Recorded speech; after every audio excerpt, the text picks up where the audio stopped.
Peringatan, video ini mengandung spoiler berat. Assalamualaikum semuanya, kembali lagi bersama Wong Anime. Setelah menonton episode terbaru dari Demon Slayer, kalian tentunya mengetahui mengenai Yoriichi yang muncul dalam mimpi dan ingatan warisan dari Tanjiro. Pada kesempatan kali ini, Wong Anime akan membahas mengenai kisah dari Yoriichi, pemburu iblis yang mendasari pembuatan boneka latihan bertangan 6 yang ada di desa penempa pedang dan juga merupakan pencipta nafas matahari. Nafas original yang pada akhirnya menciptakan nafas-nafas lainnya yang digunakan oleh para pemburu iblis. Kalian siap? Silahkan ditonton videonya. Kisah Yoriichi adalah kisah yang sangat menyedihkan.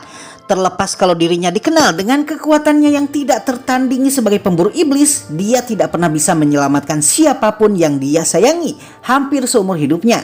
Dan inilah yang membuat Yoriichi menganggap kalau dirinya tidaklah berguna dan namanya tidak perlu untuk diceritakan kepada siapapun. Seperti yang bisa kita lihat ketika dia berbicara dengan Sumiyoshi, penjual kayu bakar yang juga merupakan nenek moyang dari Tanjiro. Istrinya yang sedang hamil dihabisi oleh iblis saat dirinya mencari bidan beranak. Sedangkan saudara kembarnya Michikatsu menjadi iblis dikarenakan ketakutannya akan kematian. Tidak hanya itu, dia juga gagal membunuh Muzan. Dan akibatnya dia tidak pernah merasa mencapai apapun selama hidupnya, terlepas dirinya dikenal sebagai pemburu iblis terkuat sepanjang masa. Yoriichi Sugikuni lahir 400 tahun sebelum cerita utama Demon Slayer dimulai. Diperkirakan dia lahir di era Muromachi dan lahir dari keluarga bangsawan Sugikuni. Dia lahir dengan saudara kembarnya yang lain yaitu Michikatsu. Di era ini keturunan kembar dianggap problematis dikarenakan suksesi dan warisan kekuasaan seringkali berakhir dengan bentrok dan kekerasan dan bahkan pertumpahan darah. Makanya biasanya yang terlahir terlebih dahulu selalu dijadikan pewaris utama dari klan bangsawan. Sayangnya Yoriichi lahir dengan tanda hitam seperti api yang ada di wajahnya, dan ini dianggap oleh ayahnya sebagai tanda kesialan. Untuk itulah Michikatsu pada akhirnya malah menjadi penerus utama keluarga tersebut dan Yoriichi diputuskan akan dihukum mati. Namun sang ibu Akeno Sugikuni tidak menerima keputusan tersebut. Karenanya keputusannya diubah dan pada akhirnya diputuskan kalau saat Yoriichi berusia 10 tahun dia akan dikirimkan ke kuil sebagai biksu atau biarawan dan pada akhirnya akan mendedikasikan hidupnya untuk agama dan keyakinan daripada ikut campur dalam pergelutan kekuasaan. Karenanya kedua saudara kembar identik tersebut yaitu Yoriichi dan Michikatsu dididik dengan cara yang berbeda pula. Dan ini membuat pembawaan mereka pun menjadi jauh berbeda satu sama lain. Selama tinggal di klan bangsawan Sugikuni, Yoriichi dikenal tidak pernah tersenyum dan seringkali terlihat menempel kepada ibunya. Dikarenakan Yoriichi tidak bisa mendengar, ibunya setiap hari berdoa kepada Dewa Matahari supaya Yoriichi dapat mendengar. Dan sebagai jimat, dia pun lalu membuat anting-anting Dewa Matahari di telinga Yoriichi yang pada akhirnya akan dia pakai seumur hidupnya. Dikarenakan Yoriichi tidak bisa mendengar, maka selama beberapa tahun awal kehidupannya, Yoriichi hampir tidak bisa berbicara sama sekali. Maka Michikatsu terlepas dipilih sebagai pewaris utama juga ikut khawatir kepadanya. Itulah sebabnya Michikatsu berusaha untuk bermain dengannya. Meskipun begitu, ayah mereka tidak menyukai pemandangan ini dan seringkali menghukum Yoriichi dan menghajarnya. Karenanya Michikatsu mengendap-endap untuk bermain dengan Yoriichi dan lalu memberikan berbagai macam benda. Salah satu benda yang dia berikan kepada Yoriichi adalah seruling kayu yang hanya bisa mengeluarkan nada rusak. Lalu dianggap Yoriichi sebagai harta karunia yang paling berharga selain tentunya anting-anting yang diberikan oleh ibunya. Dan di masa inilah tersebar mengenai disabilitas yang dialami oleh Yoriichi yang kemudian dianggap oleh Michikatsu sebagai suatu kebohongan. Saat usia mereka mencapai 7 tahunan, maka Michikatsu belajar ilmu berpedang. Di sampingnya, Yoriichi sering melihatnya sehingga terkadang dia merasa takut. Namun kemudian suatu hal tak terduga terjadi, yaitu Yoriichi yang tidak pernah mengeluarkan suara akhirnya berbicara tanpa patah-patah sedikit pun dan dengan intonasi yang sangat jelas menanyakan apakah Michikatsu ingin menjadi samurai terkuat. Mendengar hal ini, tentunya Michikatsu tertegun dan terkejut. Dan Yoriichi pun melanjutkan kalau dia ingin menjadi samurai juga. Meskipun begitu, keputusan telah diambil bahwa Yoriichi akan dikirim ke kuil untuk menjadi seorang biarawan. Karenanya, dia pun mengatakan bahwa mimpinya sekarang adalah untuk menjadi samurai terkuat nomor 2. Dan untuk pertama kalinya, dia pun terlihat tersenyum. Setelahnya, setiap kali Michikatsu berlatih, maka Yoriichi akan berada untuk menonton dan mengatakan kalau dia ingin mempelajari ilmu berpedang. Instruktur dari Michikatsu yang juga bawahan dari ayah mereka pada akhirnya memberikan Yoriichi pedang kayu hanya sekedar untuk menghiburnya. Mereka pun lalu melakukan sparring dan melalui sparring ini dia berhasil melakukan 4 serangan berturut-turut telak, membuat instruktur pedang yang tidak pernah bisa Michikatsu sentuh sekalipun tidak sadarkan diri seketika. Sparring Yoriichi ini akhirnya membuat memar sebesar kepala tangan muncul di leher sang instruktur, dan sang ayah pun pada akhirnya mengetahui kalau Yoriichi jauh lebih kuat daripada Michikatsu dalam ilmu berpedang. Meskipun begitu, setelahnya Yoriichi merasa kalau menyakiti orang lain menggunakan pedang adalah sesuatu yang menjijikan baginya, sehingga pada akhirnya dia tidak pernah lagi mengatakan kalau dirinya akan menjadi samurai seperti sebelumnya, dan dia juga mengatakan kalau dia tidak ingin memukul orang lagi. Melihat duel latihan berpedang antara Yoriichi dengan instrukturnya, Michikatsu pun penasaran dengan rahasia Yoriichi. Dia lalu menanyakan tips dan trik ilmu berpedang kepada Yoriichi, dan Yoriichi pun mengatakan kalau sejak dia sadar dan memiliki ingatan, bagi dirinya orang-orang terlihat seperti organ yang bergerak. Ketika dia bertarung, maka untuk mengalahkan orang di hadapannya, dia akan memperhitungkan apa yang dia lihat, seperti misalnya gerakan rangka, kontraksi otot, dan aliran darah. Sesuatu yang Michikatsu tidak mengerti sama sekali. Tanda lahir yang ternyata dimiliki oleh Yoriichi ini membuat penglihatannya naik hingga beberapa kali lipat, dan Michikatsu pun sadar kalau dirinya tidak istimewa dan Yoriichi berada jauh melampaui dirinya. Tidak lama kemudian setelah peristiwa ini, ibu mereka Akeno Sugikuni meninggal, dan pada malam hari Yoriichi mendatangi kakaknya. Dia langsung mengabarkan mengenai peristiwa ini dan mengatakan kalau dirinya akan pergi ke kuil seperti yang direncanakan oleh ayah mereka ketika dirinya lahir. Dia pun pergi dari kediaman Sugikuni sambil membawa seruling sumbang pemberian Michikatsu. Dia tersenyum dan lalu meninggalkan tempat tersebut. Setelahnya, Michikatsu langsung mengetahui apa yang sebenarnya terjadi pada adiknya tersebut setelah kematian ibunya. Dia langsung memeriksa buku harian peninggalan ibunya, dan pada akhirnya Michikatsu menyadari mengenai hubungan ibunya dan adiknya tersebut. Ibunya telah sejak awal menderita penurunan kekuatan dan kesehatan di sisi kiri tubuhnya. Karenanya Yoriichi sebenarnya tidak menempel melulu pada ibunya, namun menjadi penyangga dan membantu ibunya berjalan dengan memapah ibunya tersebut. Tidak hanya itu, melalui catatan harian ibunya ini, Yoriichi pun sebenarnya mengetahui kapan ibunya akan meninggal. Michikatsu pun menyadari kalau Yoriichi sebenarnya meninggalkan kediaman bangsawan Sugikuni supaya dia tidak dipilih untuk menjadi pewaris selanjutnya menggantikan Michikatsu. Dan semenjak saat itulah Michikatsu meninggalkan rasa benci, iri, dan kecemburuan mendalam terhadap seorang jenius yang ternyata adalah adik dan saudara kembarnya sendiri. Menikah dan memiliki anak.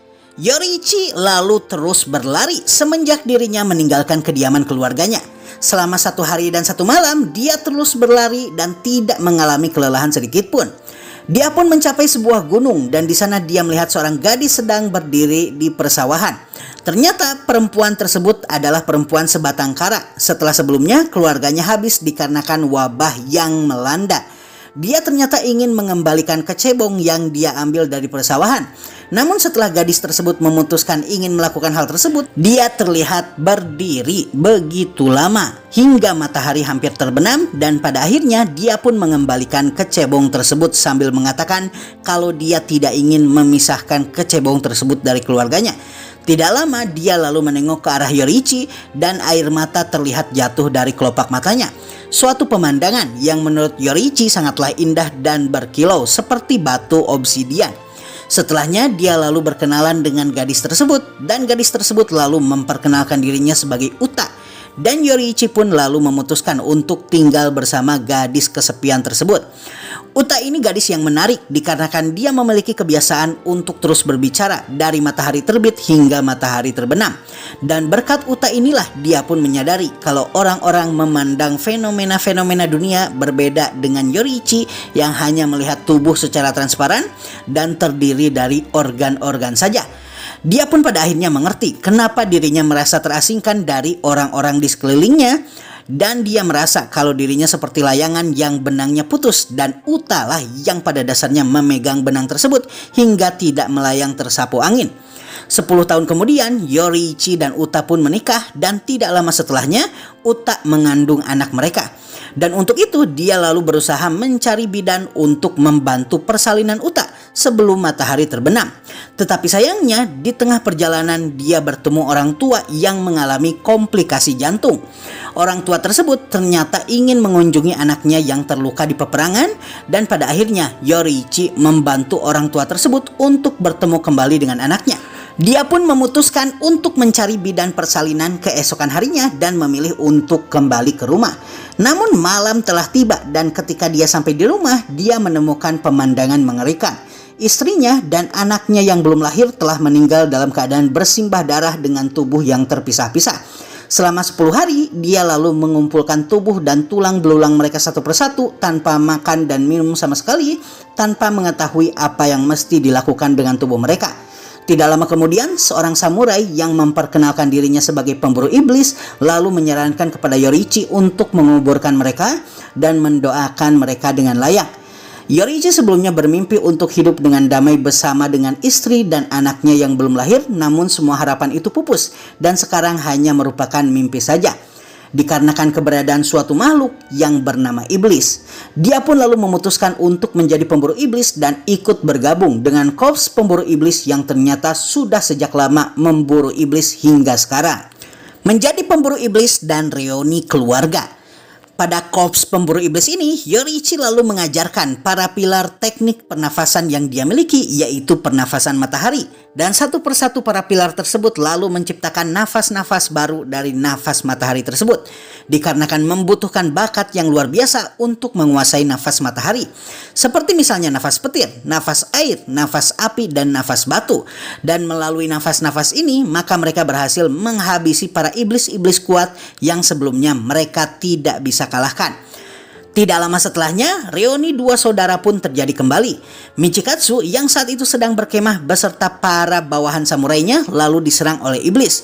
Para samurai bawahannya terbunuh semua. Namun kemudian seseorang menolongnya dan dari tanda yang ada di wajahnya, Michikatsu langsung menyadari kalau orang yang menolongnya tersebut adalah saudaranya Yoriichi yang 10 tahun yang lalu pergi meninggalkan keluarga mereka. Dengan mudahnya dia mampu mengalahkan iblis yang bisa mengalahkan para bawahannya. Namun daripada bersyukur, perasaan benci sekali lagi memenuhi dada Michikatsu. Yoriichi lalu meminta maaf kepada Michikatsu dikarenakan dia datang terlambat dan membiarkan para bawahannya dihabisi iblis sebagai gantinya. Setelahnya, Michikatsu lalu meninggalkan keluarganya dan bergabung dengan Yoriichi untuk menjadi pemburu iblis. Tidak lama setelahnya, dari para pilar dan juga Michikatsu sendiri muncullah tanda yang menunjukkan kekuatan mereka. Tanda ini pada dasarnya adalah tanda yang mirip seperti tanda yang dimiliki oleh Yoriichi, dan setelahnya era keemasan para pemburu iblis pun dimulai dan para iblis kuat satu persatu berhasil ditaklukkan, dan tanda ini berhasil membuat kekuatan para pemburu iblis meningkat tajam. Tapi sayangnya tanda tersebut memiliki efek samping yang sangat fatal. Satu persatu di antara para pilar yang memiliki tanda meninggal ketika usia mereka mencapai 25 tahun akibat dari tanda ini. Dan tidak lama semenjak peristiwa ini, Yoriichi pun lalu bertemu dengan dedengkot dan juga sumber dari terciptanya para iblis, yaitu Kibutsuji Muzan, yang saat itu masih belum diketahui identitasnya. Pertarungan dengan Muzan. Beberapa tahun setelah dirinya bergabung dengan korps pemburu iblis, pada suatu malam dia bertemu dengan iblis terkuat dan pencipta para iblis lainnya. Iblis mengerikan tersebut bernama Kibutsuji Muzan yang datang bersama dengan seorang iblis perempuan lainnya yang memiliki nama Tamayo. Dalam pertemuannya ini, Yoriichi menggambarkan Muzan sebagai magma mendidih yang siap melibas siapapun yang akan menghalanginya. Dan dia pun menyadari kalau takdirnya adalah untuk menghabisi iblis yang saat ini ada di hadapannya tersebut. Mereka pun memulai pertarungan mereka dan kecepatan serta jarak serangan dari Muzan sangatlah luar biasa. Untuk pertama kalinya dalam hidupnya, Yoriichi merasa ketakutan dan untuk pertama kalinya dia sempat merasa tidak akan selamat. Melalui penglihatan transparan yang dia miliki, dia bisa melihat kalau Muzan memiliki struktur tubuh yang tidak normal. Tersebar di seluruh tubuhnya, organ-organ vital dalam jumlah yang luar biasa tidak masuk akal. Dia memiliki 7 jantung dan 5 otak di setiap anggota tubuhnya dari tangan, perut, dada hingga kepalanya. Saat ini pernafasan yang dimiliki oleh Yoriichi sudah sempurna. Dia pun mengeluarkan jurus nafas matahari terkuatnya, jurus yang dikhususkan untuk menghabisi iblis terkuat yang ada di hadapannya, di mana dia menggunakan seluruh 12 nafas matahari secara terus-menerus secara berurutan dengan tujuan untuk menghancurkan ke-12 organ yang dimiliki Muzan tersebut, dan kemampuan ini pada akhirnya berhasil membuat Muzan tidak berdaya dan hampir dikalahkan. Akibat serangan nafas matahari dari Yoriichi ini, Muzan terlihat ketakutan karena tubuhnya tidak beregenerasi dengan baik. Muzan lalu berusaha beberapa kali menyambungkan kepalanya yang terpisah dari lehernya, namun setiap kali dia melakukannya, dia gagal menyambungkannya. Yoriichi pun maju ke arah Muzan dan lalu dia berniat ingin menanyakan sesuatu kepada Muzan. Dia lalu menanyakan, Muzan anggap apakah nyawa manusia? Dan Muzan tidak menjawabnya sedikit pun. Tampaknya perkataan Yoriichi tidak sampai ke dalam hati Muzan. Dia lalu melihat ke arah perempuan yang tadi ada di samping Muzan. Perempuan tersebut menolak membantu Muzan dan terlihat berbinar-binar ketika mengetahui Muzan terpojok dan sedikit lagi bisa dikalahkan. Yoriichi lalu sekali lagi memfokuskan penglihatannya pada Muzan dan dia pun berniat mengakhiri hidupnya. Tidak beberapa lama dia bisa mendengar gigi Muzan bergema retak keras dan setelahnya tubuhnya pecah dan meledak menjadi 1.800 bagian. Yoriichi yang terkejut hanya bisa menghancurkan 1.500 bagian saja, namun bagian tubuh yang tersisa tersebut sangatlah kecil, sehingga kalaupun bergabung hanya akan mampu membentuk daging sebesar kepala saja. Melihat hal ini, perempuan tersebut berteriak. Kesal dan marah, dia lalu menjambak rambutnya sendiri dan mengatakan kepada Yoriichi kenapa dia melepaskannya begitu saja. Yoriichi lalu mendekati perempuan tersebut dan perempuan tersebut pada akhirnya memberitahu identitas sesungguhnya dari Kibutsuji Muzan dan memperkenalkan dirinya sebagai Tamayo. Merasa kalau iblis perempuan di hadapannya bisa membantunya mengalahkan Muzan, maka Yoriichi pun lalu meminta bantuannya untuk mengalahkan Muzan sekali lagi dan dia pun tidak menghabisi perempuan tersebut. Terlepas kalau perempuan tersebut adalah iblis sama seperti Muzan. Dibuang dari korps dan duel terakhir. Tidak lama setelahnya, dia kembali ke korps pemburu iblis pasca mengalahkan Muzan meskipun dia tidak berhasil menghabisi Muzan. Dan dia lalu dikabarkan kalau saudaranya Michikatsu telah berubah menjadi iblis. Seperti yang kita tahu, Michikatsu berhasil pula membangkitkan tanda hitam seperti yang dimiliki oleh dirinya. Dan ini membuatnya sudah dipastikan akan meninggal ketika berusia 25 tahun. Alasan kenapa Michikatsu mendatangi Muzan dan menjadi iblis pada dasarnya bisa ditebak, dan ini terjadi dikarenakan ketakutannya akan kematian dirinya. Di korps pemburu iblis, Yoriichi kemudian dipersalahkan. Tidak hanya saudaranya menjadi iblis, dia juga gagal membunuh Muzan dan membiarkan Tamayo melarikan diri. Beberapa orang di korps pemburu iblis bahkan menyuruh Yoriichi untuk melakukan seppuku. Namun pemimpin pemburu iblis yang saat itu masih berusia 6 tahun pada akhirnya hanya mengeluarkan Yoriichi dari korps pemburu iblis. Setelahnya, dikarenakan kegagalan dirinya untuk membunuh Muzan ini, dia menyadari kalau Muzan tidak akan pernah lagi memunculkan batang hidungnya di hadapan Yoriichi selama dirinya masih hidup. Dia pun menyadari kalau bukan takdirnya lah untuk mengalahkan Muzan dan dia merasa bersalah tidak berhasil membunuh Muzan karena banyak nyawa akan melayang setelahnya. Untuk itu dia pun mendatangi Sumiyoshi yang merupakan keluarga penjual arang yang sebelumnya nyawanya dia selamatkan untuk mewariskan nafas mataharinya, mengingat saat ini dirinya tidak memiliki keturunan ataupun keluarga. Mendengarkan penyesalan dan keluh kesah dari Yoriichi, Sumiyoshi lalu berusaha menghibur Yoriichi dan menyuruhnya untuk menggendong anaknya, dan setelahnya kita bisa melihat air mata mengucur deras dari wajah Yoriichi. Dia pun membayangkan kembali mimpi akan keluarganya yang tidak mungkin bisa diwujudkan, di mana dia, Uta, dan anak mereka hidup damai di gunung tanpa diganggu oleh siapapun. Setelah bayangan tersebut diperlihatkan kepadanya, Yoriichi lalu menunjukkan kepada Sumiyoshi teknik nafas matahari yang dia miliki, dan dengan sungguh-sungguh Sumiyoshi mengamati apa yang Yoriichi lakukan hingga teknik-teknik yang diperlihatkan Yoriichi terukir dengan jelas di dalam ingatan Sumiyoshi. Yoriichi lalu memberikan anting-antingnya kepada Sumiyoshi dan mengatakan kalau dia tak akan pernah kembali. Yoriichi lalu meninggalkan rumah Sumiyoshi sambil meninggalkan aura kesedihan melalui langkah-langkahnya. Dalam perpisahan mereka tersebut, Sumiyoshi lalu mencoba menghibur Yoriichi dan mengatakan kalau dia akan menjaga warisannya, mengingat dirinya lah yang telah menyelamatkan Sumiyoshi dan keluarganya. Yoriichi berbalik mendengar hal ini, dan kali ini dia memperlihatkan senyum yang terlihat seperti matahari sambil mengatakan terima kasih.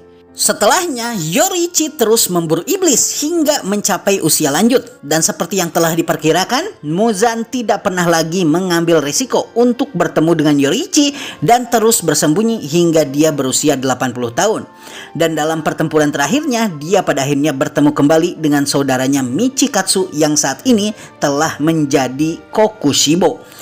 Sebelum duel terakhir mereka di bawah bulan purnama merah, Michikatsu yang telah menjadi iblis terkuat menanyakan kepada Yoriichi bagaimana caranya dia bisa terus hidup padahal dia juga memiliki tanda pemburu iblis di dahinya. Namun Yoriichi justru tidak menjawab pertanyaan Michikatsu alias Kokushibo ini, dan dia lalu malah meminta maaf atas apa yang terjadi kepadanya sambil mencucurkan air matanya. Yoriichi lalu mengambil kuda-kuda dan udara di sekitarnya berubah menjadi berat dan dingin. Dia pun lalu mengatakan kepada Michikatsu kalau dia akan melakukannya. Michikatsu lalu berpikir untuk menyerang, namun dia menyadari kalau sikap dan kuda-kuda Yoriichi sangat terjaga sehingga dia tidak mendapati satupun celah kosong. Dan tidak lama kemudian, Yoriichi lalu melakukan gerakan sekejap, dan melalui gerakan ini, dia pada akhirnya melukai leher dari Michikatsu dalam gerakan yang tidak jauh berbeda dengan gerakannya saat dirinya masih muda. Michikatsu terkejut, dan dia pun menyadari apabila serangan selanjutnya terjadi, maka lehernya sudah pasti akan putus. Namun serangan yang ditunggu-tunggu tidak kunjung datang. Pada akhirnya dia menyadari kalau saudaranya telah meninggal dalam keadaan melakukan sikap berpedang di hadapannya. Merasa sangat kesal, dia pun menebas tubuh tak bernyawa Yoriichi menjadi dua, dan bersamaan dengan itu terbelah pula lah seruling yang mengingatkan Michikatsu akan masa kecil mereka. Seruling sumbang yang dianggap Yoriichi sebagai salah satu harta karunnya tersebut membuat Michikatsu meninggalkan saudaranya sambil menangis dikarenakan perasaan rumit, cemburu, sedih, dan kebencian yang dia miliki. Bahkan setelah Michikatsu menjadi iblis terkuat Kokushibo pun, Michikatsu masih belum bisa mengalahkan Yoriichi yang telah menjadi tua.